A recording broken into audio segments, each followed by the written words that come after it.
$75 million that the WNBA players gave up 16% for. Where did that money go, Abe? That would be my question, because your point is valid, but where is the 16%? Because if I'm correctly, if they did this raise, then basically they gave up a percentage of equity to market the WNBA, to build up the WNBA to be diluted or be it in a CBA agreement. Picture this scenario that nobody saw coming. While Nike just dropped over $1 billion on a 12-year deal with the WNBA, Sophie Cunningham walked away from traditional endorsement expectations and signed with Arby's. Not Jordan, not Adidas, not even a smaller athletic brand trying to make waves. A fast food chain famous for roast beef sandwiches. The move that has everyone questioning whether players are getting smarter about their brand value or if the entire endorsement game just got flipped upside down. Arby's has a new spokeswoman, and it just so happens to be Sophie Cunningham. Yeah, that's right. She is now on the Arby's payroll, is what is happening. And maybe Arby's is going to snap back to relevance now. Here she is in the new shirt that we saw her in this weekend. Hot girls eat Arby's. Sizes small and large have already sold out on the Arby's web. This is a big... Sophie Cunningham didn't accidentally stumble into this partnership. She orchestrated one of the most calculated brand moves in recent WNBA history. It started with a simple fashion choice during Barbie night. She walked into the arena wearing a pink Hot Girls Eat Arby's t-shirt that immediately caught cameras and social media attention.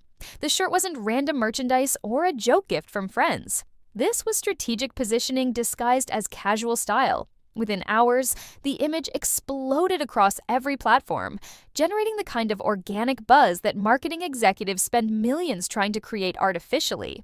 The internet couldn't get enough of the unexpected combination. Here's a professional athlete, known for her tough defensive play and fearless attitude on the court, casually promoting a sandwich chain during one of the league's themed nights. The contrast was perfect. High-level women's basketball meets comfort food culture. Athletic excellence paired with accessible, everyday dining. The viral moment felt authentic because it was completely unexpected, which made it exponentially more powerful than any scripted campaign could have been. Arby's, they have the meats, now has Indiana star Sophie Cunningham's Hot Girls Eat Arby's t-shirts. Sold out, by the way. Sponsored by them, by the way. Broke the internet on this one. Arby's recognized the goldmine immediately. While other brands hesitate to invest seriously in women's basketball endorsements, this fast food giant saw an opportunity that others missed completely. They didn't just capitalize on the viral moment, they doubled down with a full partnership deal. Sophie became their official spokesperson, and the Hot Girls Eat Arby's merchandise line sold out almost instantly. Sizes small through large disappeared from their website within days, proving that this wasn't just social media noise, but actual consumer demand translating into real sales. The timing couldn't have been more ironic. Just weeks after Nike announced their massive billion-dollar commitment to the WNBA through 2037, here's Sophie Cunningham showing that sometimes the most impactful partnerships come from completely unexpected places.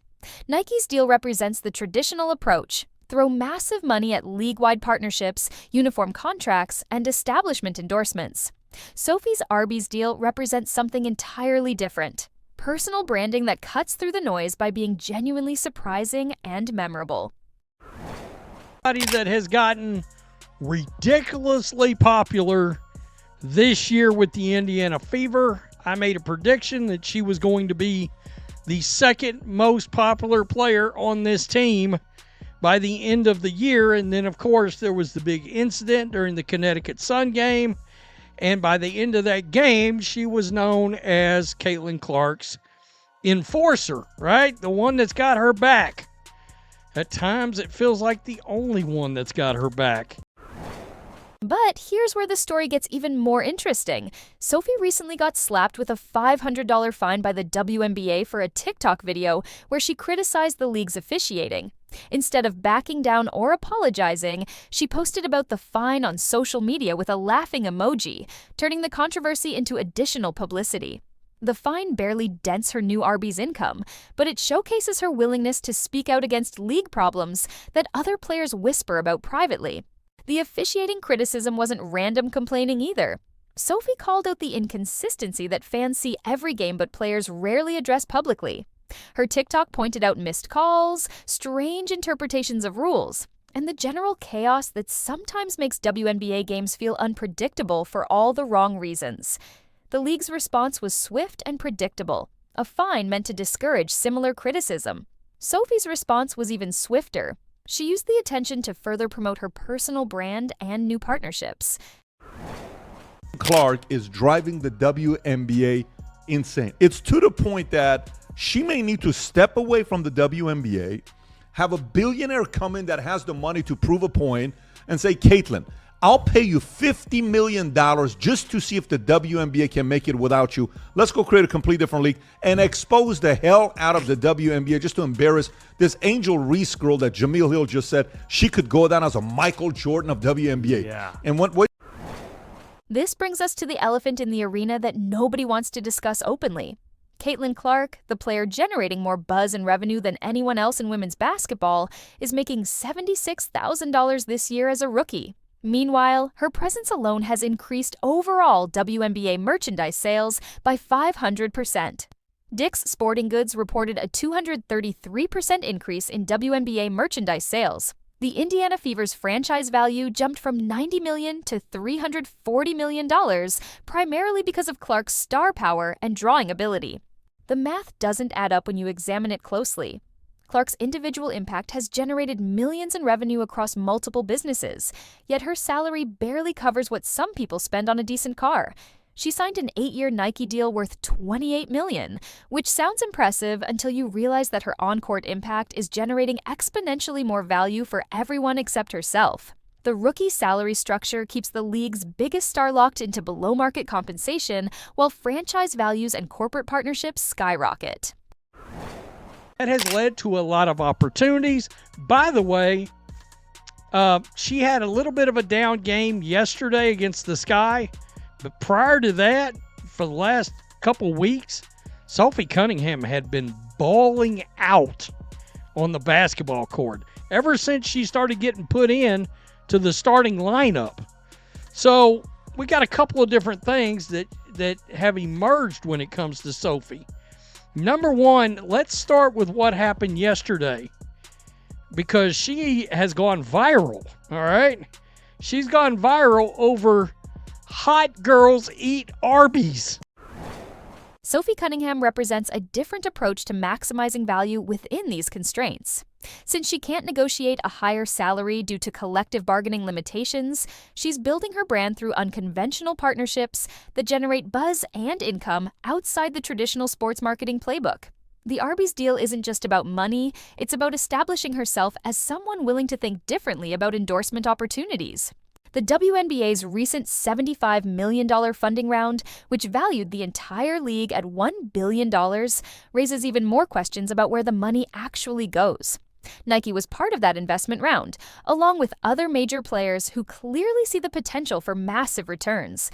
But if the league is worth $1 billion and generating unprecedented interest, why are player salaries still structured like it's 1997?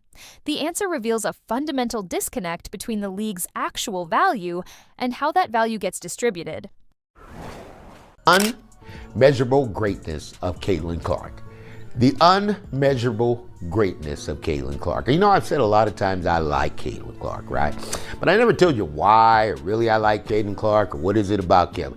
Caitlin Clark has unmeasurable greatness. You know what unmeasurable greatness is? Is when they give you a $28 million contract that's worth $280 million, right? That's the true value of what Caitlin's worth, right?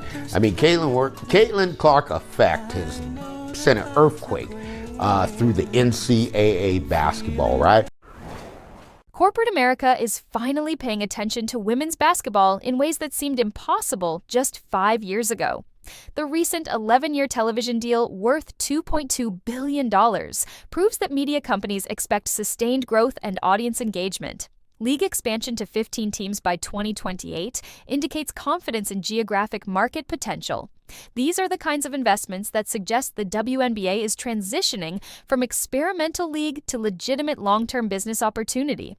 Yet individual players like Sophie are finding that traditional endorsement hierarchies don't necessarily match their market value or personal brand potential. While Nike focuses on league-wide partnerships and established star players, smaller and non-traditional brands are discovering that partnerships with players like Sophie can generate more authentic engagement than expensive campaigns with obvious choices. Arby's gets more genuine social media buzz from Sophie's partnership than they would from a generic celebrity spokesperson who has no actual connection to their brand or customer base. Who y'all talking about? Caitlin Clark. Oh, okay. The WNBA player who deserves a max contract. She worth more than the league by herself. The best WNBA player ever. The merchandising explosion tells the real story about demand and market potential. When Sophie's Hot Girls Eat Arby's shirts sell out immediately, that's not just novelty purchasing. That's evidence of genuine consumer connection and brand affinity. When Caitlin Clark's jersey becomes the fastest-selling rookie merchandise in league history, that's proof of star power that transcends the sport itself. These aren't charity purchases or sympathy buying. These are consumers willing to spend money on products connected to players they genuinely support. The most fascinating aspect of Sophie's strategy is how it positions her for long-term brand building beyond her playing career. Traditional athletic endorsements often disappear when players retire or performance declines. But building authentic connections with non-traditional partners creates opportunities that can extend well beyond active playing time. If Sophie continues developing her personal brand through creative partnerships, she's setting herself up for post-basketball opportunities that most WNBA players never access. So her rookie contract is for 4 years, just under $340,000. From the entrepreneurship perspective, last year she made over $3 million as a collegiate athlete. In sponsorship, right? NIL. And so this makes me think about the fact that there are a lot of people building brands and influence online, and they don't all aspire to be owners of companies, but they do desire to work for organizations and leaders. But what I see when I see those numbers, I see failed leadership of the WNBA. That's what I think. Yeah, and you're talking about her income. Yeah. Like they couldn't even get her above 500,000. Meanwhile, the corporate hypocrisy becomes more obvious every day. Nike signs billion-dollar deals with leagues while individual players make less than entry-level corporate salaries. Television networks pay hundreds of millions for broadcasting rights, while the athletes generating the content receive relatively modest compensation. Franchise values increase by hundreds of millions, while player payroll stays basically flat. The money is clearly there. It's just not reaching the people actually creating the value. What Sophie Cunningham and other players are discovering is that they don't have to wait for the league's compensation structure to catch up with their actual market value. They can build independent revenue streams through personal branding, creative partnerships, and social media presence that supplements their on-court earnings. This approach requires more work and creativity than traditional endorsement deals, but it also provides more control over their personal brand narrative and financial destiny. The WNBA will make $1 billion this year. But that's okay. Overall merchandise sales by Fanatics grew since Caitlin Clark's been in the league. It's grown by 500%. Overall sales of merchandise from Dick's Sporting Goods has grown to 233%. Fever's net value went from $90 million to $340 million. Average price of games jumped by 140% if Fever play on the road. No other teams, just a Fever. Good. Overall, Good. I like WNBA attendance has grown by 50%. Thank you. The WNBA signed an 11-year TV deal worth $2.2 billion and prompted league expansion to 15 teams by 2028. So it's not coincidence. The Arby's partnership represents something bigger than just an unexpected endorsement deal. It's evidence that women's basketball players are becoming sophisticated about brand building and market positioning in ways that previous generations couldn't access. Social media gives them direct connection to fans and consumers. Viral moments can be monetized immediately rather than filtered through traditional marketing channels. Personal authenticity generates more engagement than polished corporate campaigns. You know the big talk been the money thing. You see her Caitlyn contract? I heard about it today. 4 for 300? For 300 is crazy. She making $76,000 this year. I was seeing people break it down. First of all, they said the one she making $77,000 a year. They said James Harden got fined $100. But though, somebody a liar. What is they season? 4 months? Yeah, it's short. Yeah, it's short. So it's like, I get it. It's short. 4 months you making $76,000. It ain't just terrible, but for her, it's bad. Like, but it's terrible. I think, and it's more because we've been knowing it's been bad. Looking ahead, this trend will likely accelerate as more players realize that they don't need to wait for traditional sports marketing to recognize their value. Creative partnerships with non-endemic brands, direct-to-consumer merchandise, social media monetization, and authentic personal branding can generate significant income while building long-term career sustainability. Sophie's success with Arby's proves that thinking outside conventional endorsement categories can be more profitable and impactful than competing for limited traditional opportunities. He's signing an 8-year, $28 million Nike deal. But for some people, it caused controversy since they're arguing that there are other WNBA players already in the league who don't even have a deal like that. So just in general, what do you guys think about the discourse between that? And then what do you guys think of the major deal that she is receiving? Yeah, I think anyone's upset with Caitlin Clark's deal doesn't understand the publicity that's on the line here. When you think of being in front of a national camera for 36 games, almost back to back, that type of promotion you would have to pay top dollar for. The real story here isn't just about one player choosing roast beef over running shoes. It's about the evolution of athlete empowerment and brand building in an era where social media influence can be more valuable than traditional marketing relationships. Sophie Cunningham didn't just sign with Arby's. She demonstrated that WNBA players are ready to take control of their own market value rather than waiting for others to recognize it for them.